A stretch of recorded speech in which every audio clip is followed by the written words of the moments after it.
Hello everyone, my name is Baham and I will be presenting the article A Lifespan Model of Successful Aging by Schultz and Heckhausen. The purpose of the article is to present a model of successful aging within a life course perspective. Overall summary key points.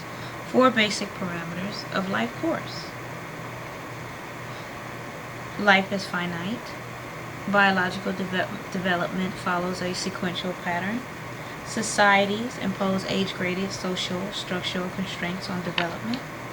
Genetic potential is a limiting factor on functional development.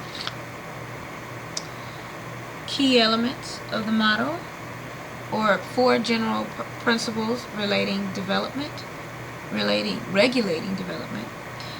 Diversity, selectivity, compensation, and cope with failures. Key elements of the model: selection and compensation. The author also explains that diversity is important, essentially throughout the life course for an optimal development.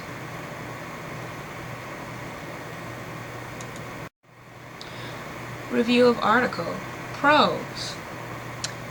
The article provided good examples, especially for the concepts that they were introducing in the article. I was able to make the connection when they provided an example following the concept. The concepts and principles were clearly defined. Any terminology that they introduced in the article, they defined and again provided a good example of it. Another pro, which I think is a bonus, is images of the authors. I find that very unique about this article, and I don't know if other articles have images of the authors, but I really found that interesting that this article included the author's images. The only cons that I found in this article is that it was too lengthy. I felt like they could have arrived at the point they were trying to make a little sooner, and so it just was a little too wordy for me.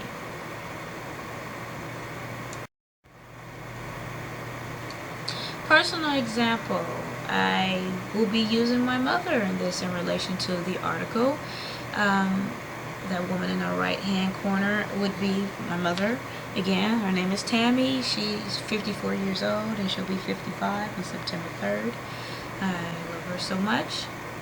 I use my mother as a personal example because the author describes one of 3 challenges that humans experience over their lifespan, and my mother happened to experience the 3rd type of challenge, which is the myriad of negative and often random events that befall humans in their everyday lives.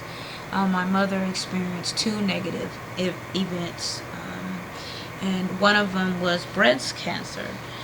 She was first diagnosed with breast cancer in 2006, and then she went into remission and had been undetected for 5 years, and I was excited about that.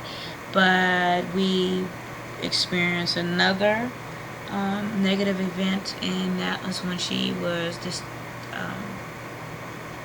diagnosed with spine cancer just in 2014. My mother experienced a lot of negative responses behind these negative events. She experienced a lot of frustration. She felt like she couldn't achieve any of her goals. She wanted to go back to school.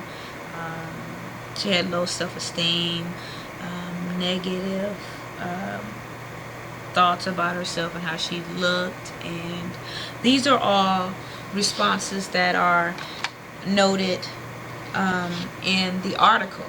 And so I found my mom very relative to that situation. And a concept that he uses is compensation for frustration, which is what she used, is what she had. She was able to realize eventually that it's not the end of the world and that she can make it. Discussion questions. Do you think a person who has severe illness can still experience successful aging?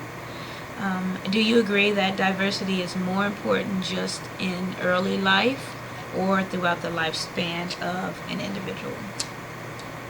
Thank you.